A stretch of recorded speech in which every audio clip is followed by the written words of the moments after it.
It was the December of 2010, and everyone was on the eve of finding out about the musical genre known as dubstep.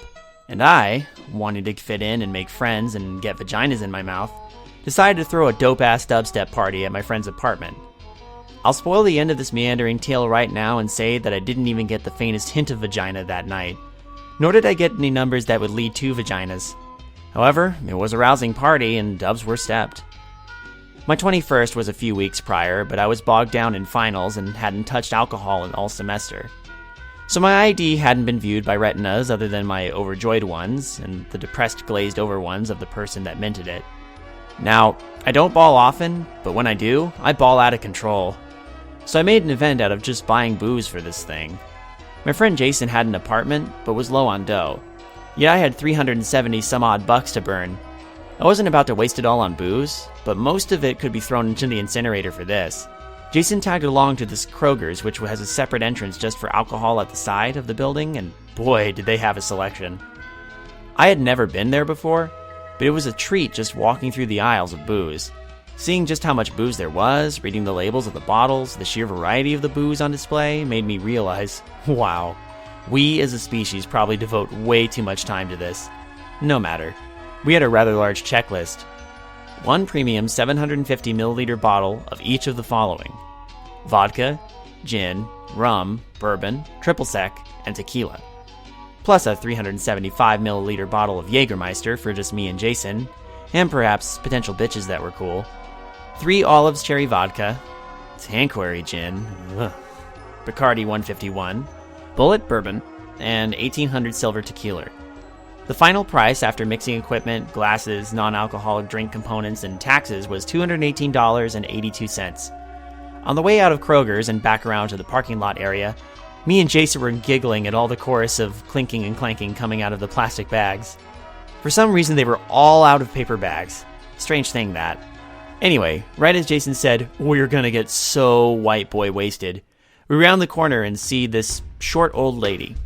She was statuesque, or rather, she was the exact opposite of that word, but literally like a statue. She wore a white dress with yellow stitching around the sides in the shape of lemon flowers, and a striking red belt with a black oval buckle that made discerning her waist nearly impossible. None of these things matched at all, nor did any of it hang off her well.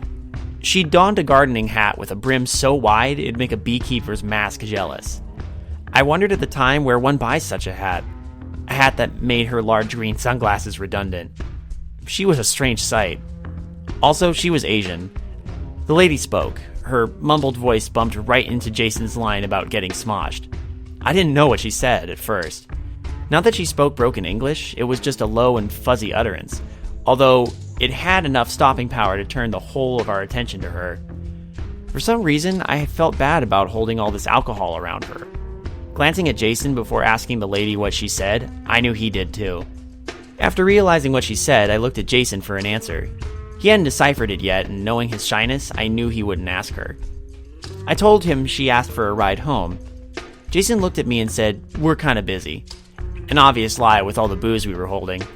Jason was the one driving, but I said, it shouldn't be a problem to the lady. Jason put on an expression.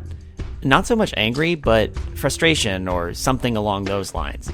Something where his face failed to explain the thoughts he was holding. If Jason wanted to drink my booze, he could do this one nice thing. Jason put the booze in the trunk, and I cleared out some space in the back of the Civic. Jason has a habit of leaving McDonald's bags in his backseat. The lady had trouble getting into the backseat. I asked if she needed me to hold her bag as she got in, which was the real holdup besides her size. She refused. She said nothing and took her time. It was awkward, the kind of awkward that drags on forever. By the time she was situated in the seat, I was regretting my decision to be the nice guy. We couldn't understand where her house could be. She said it was close, but we weren't in a residential area. The only homes around here were upscale apartments and dorms. Jason would hardly converse with me, and the radio was completely off. I knew he was uncomfortable, but I didn't realize how uncomfortable until I glanced at his face. I knew now his face was trying not to convey fear. He was failing. It was just an old woman. What was there to fear? Oops, I just realized you forgot to pick up that triple sec. That Cointreau. It's not far back, we could just, run back and I could run in and get it. I said. It's no big deal. But he said, Actually, I'd rather have it. I'll pay for it after everything else you bought. I knew when he said that, Jason had something he wanted to say but couldn't. Jason had literally no spending money. We went into the store and Jason pulled me into the bathroom, which was a unisex single toilet bathroom. The clerk looked at us like we were shoplifting. Jason explained that he just had a fear of old people. Apparently he always had. I laughed at it at first until I realized he was serious and that it was a sensitive subject for him. I apologized, picked up the triple sec, and went to the car alone to tell the old woman she couldn't get a ride from us. But the door to the Civic was open and the woman was gone, leaving only a lilac-smelling perfume mixed with B.O. and her purse. Inside was a Cetaphil lotion bottle, small pistol, duct tape, a sandwich bag of blue pills.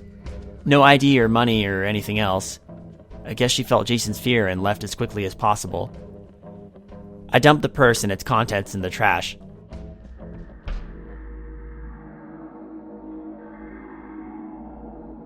The point of this story is that triple sec is very versatile.